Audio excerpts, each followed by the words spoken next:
नमस्कार, मैं उमेश कुमार स्वागत करता हूं आप सभी का आपके अपने YouTube channel HK knowledge and more पर। मैं बात करने जा रहा हूं ग्रुप और रेडिकल और फंक्शनल ग्रुप पर बात करूंगा।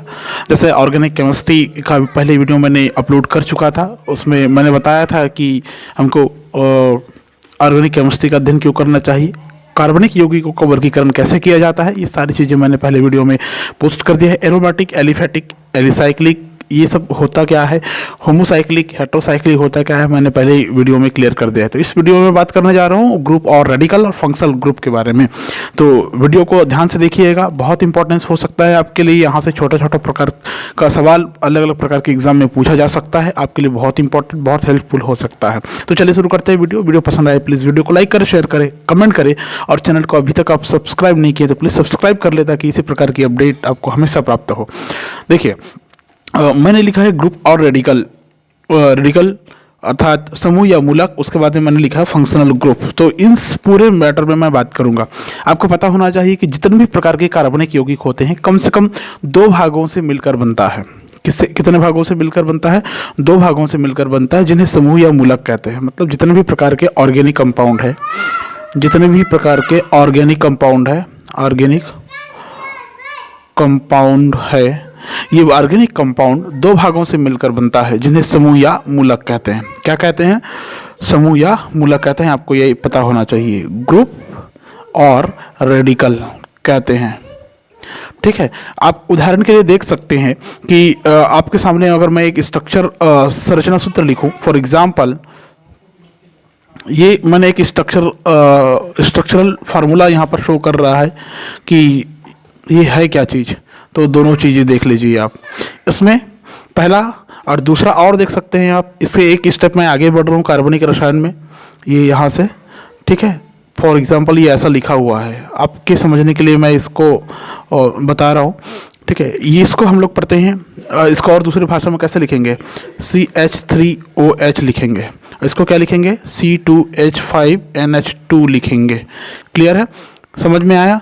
इसको अगर और रेखीय क्रम में लिखेंगे, जैसे आपने पढ़ा होगा कि कार्बन जो होते हैं वो श्रृंखलन करने की प्रवृत्ति रखता है। तो इसमें श्रृंखलन करने की प्रवृत्ति कैसे दिखाई देगी आपको? सिंपल, ये तो एकदम सिंपल बना हुआ है, ये भी बना हुआ है, ठीक है। इसको और कैसे लिख सकते हैं? देख लीजिए, इसको ऐसे लिख सकते हैं CH3 एंड देन OH, ऐसा भी लिख सकते हैं। इसको क्या लिख सकते हैं? CH3 CH2 NH2 भी लिख सकते हैं, ठीक है। तो इन दोनों में आप देख सकते हैं कि यहाँ पर ये जो OH है, ठीक है, और ये CH3 जो है, इसमें ये C2H5 और ये जो NH2 है, ये दोनों है क्या चीज़? देख सकते हैं आप, दोनों अलग अलग प्रकार का दिखाई दे रहा होगा। तो इसमें दो ग्रुप है, ठीक है। एक ग्रुप होता है जिसको हम लोग कहते हैं, इसमें दो भाग है। एक है हो गया, इसको बोलेंगे मैथिल, ठीक है। इसको बोलेंगे हाइड्रोक्सिल समूह। क्या बोलेंगे? हाइड्रोक्सिल ग्रुप, ठीक है। इसमें भी आप देख सकते हैं, इसमें ये जो भाग है ये एथिल था, तो ये हो गया मेथिल। ये मेथिल था, ये हो गया एथिल, ये हो गया एथिल। और ये NH2 जो ग्रुप है ये हो गया एमिन। क्या है? Amine group. समझ में आ गया होगा आपको। अब ये दो चीजें दिख रही है, एक है हाइड्रोक्सिल ग्रुप और दूसरा है एमिन ग्रुप। मतलब किसी भी प्रकार के कार्बनिक यौगिक में आपको दो भाग मिलेंगे। एक भाग कहलाएगा मेथिल या एल्किल, ठीक है ना। मेथिल एथिल माने पूरा पार्ट्स एल्किल कहलाएगा। ये एल्किल है और ये एल्किल है, एल्किल मेथिल, एल्किल एथिल, ठीक है। ये कैसे होगा मैं थोड़ी देर बाद में आपको बताने जा रहा हूँ, ध्यान से देखेंगे इसको। तो इसमें आपको समझ गए होंगे कि दो भाग है। एक भाग क्या है? ये मेथिल मूलक है, ये है मूलक। अब इसको मैं आइडेंटिफाई कर देता हूँ। ये जो मेथिल लिखा हुआ है ये है रेडिकल। ये क्या है? ये रेडिकल है। रेडिकल मतलब मूलक है। और ये जो हाइड्रोक्सिल ग्रुप लिखा हुआ है ये ग्रुप या समूह है। अब दोनों चीज़ें आपको क्लियर हो गई, ठीक है। इसमें एथिल जो लिखा है ये रेडिकल है, रेडिकल या मूलक है। और ये जो एमिन लिखा हुआ है ये ग्रुप और समूह है। समझ में आया?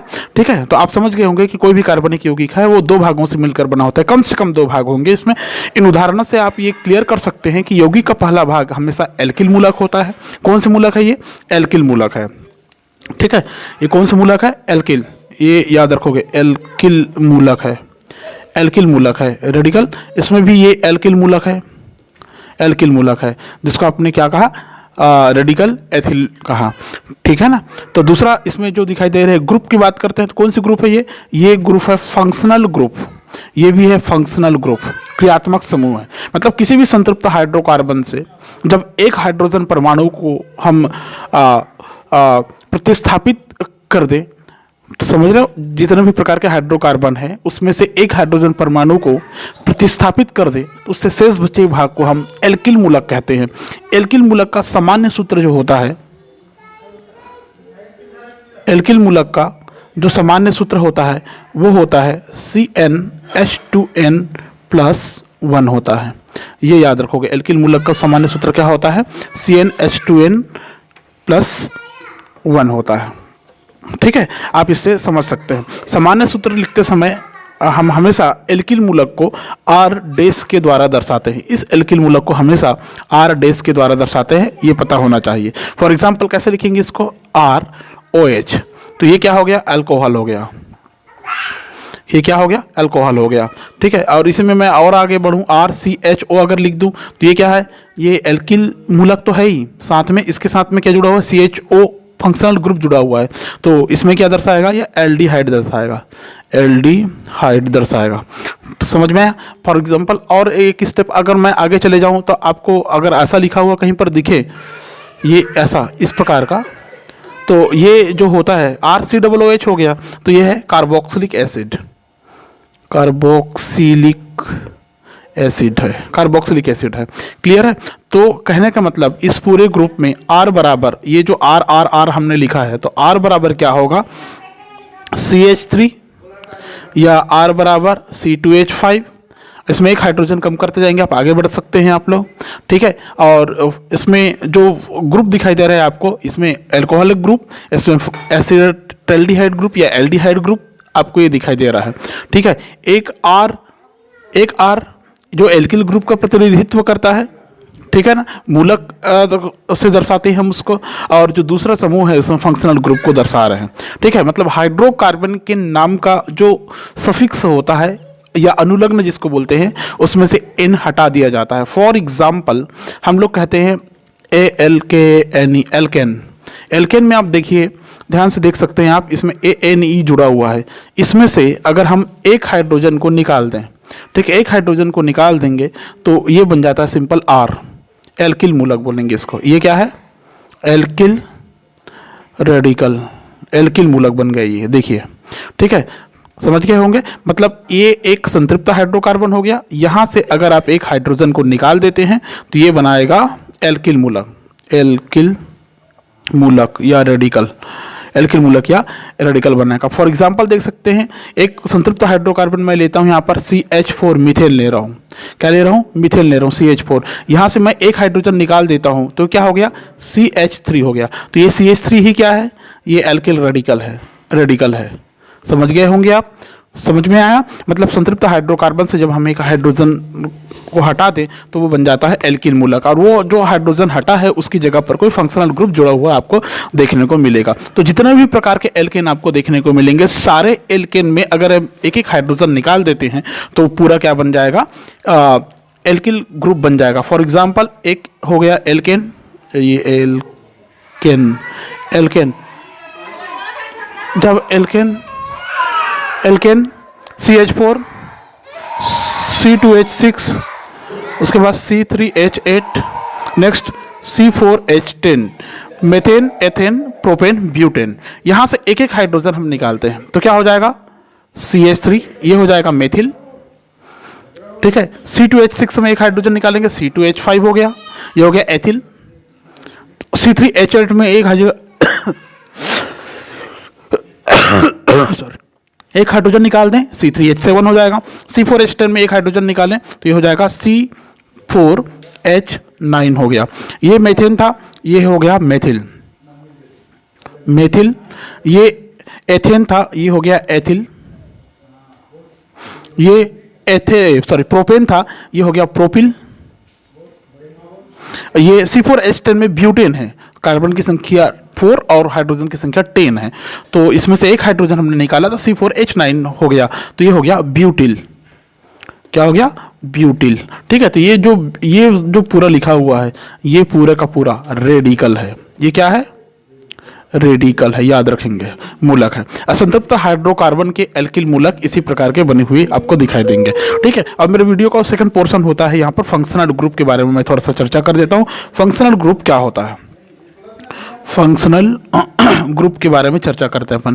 फंक्शनल ग्रुप तो जितने भी प्रकार के ऑर्गेनिक कंपाउंड मिलेंगे उसके अणु में उपस्थित कोई परमाणु या परमाणुओं का वह समूह जो रासायनिक क्रिया में अपनी विशिष्ट पहचान दर्शाता है। समझ लीजिए, मतलब कोई रासायनिक यौगिक है, उसमें कोई अणु या परमाणु ऐसा है जो अपनी विशिष्ट पहचान को दर्शाएगा या विशिष्ट पहचान रखेगा, यौगिक के रासायनिक व्यवहार का निर्धारण कर देगा कि वो कौन से प्रकार के यौगिक बनाएगा। क्रियात्मक समूह या लाक्षणिक समूह कहलाता है। उदाहरण से समझ सकते हैं आप, इसके एग्जाम्पल अगर मैं दूं आपको तो एल्कोहल वर्ग के यौगिकों में उनके गुण उसमें उपस्थित क्रियात्मक समूह OH समूह के कारण होता है। अगर मैं कहता हूं यहां पर कोई एल्कोहल है, ठीक है, तो इस एल्कोहल में क्या होगा? इसमें कोई क्रियात्मक समूह OH जुड़ा होगा जिसको हम लोग कहते हैं हाइड्रोक्सिल। अब पूरा लिख देता हूं, हाइड्रोक्सिल समूह जुड़ा होने के कारण।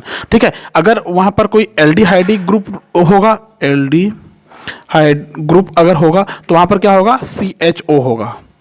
क्या होगा? CHO होगा। मतलब इसमें कौन सा ग्रुप जुड़ा हुआ है? एल्डिहाइडिक क्रियात्मक समूह जुड़ा हुआ है। ठीक है, अब इसको इस प्रकार से देख सकते हैं। पहले वाले फार्मूला से मैं फिर से क्लियर कर देता हूं। मान लो ये ऐसा लिखा हुआ है आपके सामने, आपको ऐसा देखने को मिलता है और यहाँ पर एक फंक्शनल ग्रुप दिखाई देता है OH। ठीक है, तो OH है तो ये अलग हो गया। OH क्या हो गया? अलग हो गया। तो यही क्या है? फंक्शनल ग्रुप है। ठीक है, ठीक है, तो ये हो गया CH3OH। क्या पढ़ेंगे इसको? मेथिल अल्कोहल पढ़ेंगे इसको। क्या बोलेंगे? मेथिल अल्कोहल पढ़ेंगे।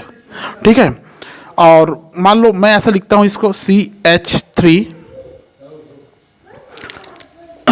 और इसमें जुड़ा हुआ COOH। तो ये क्रियात्मक समूह अगर आपको दिखाई देता है तो ये एक एसिटाल्डिहाइड हो गया। ये एल्डिहाइड को दर्शाता है। किसको दर्शाता है? CH3CHO ऐसा बोलेंगे, CH3CHO। ये क्या है? एसिटाल्डिहाइड।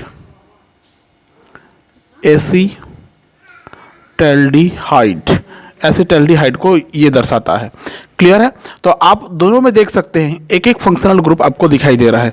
इसमें ये OH फंक्शनल ग्रुप था, इसमें COOH ये फंक्शनल ग्रुप है, मतलब CHO फंक्शनल ग्रुप है।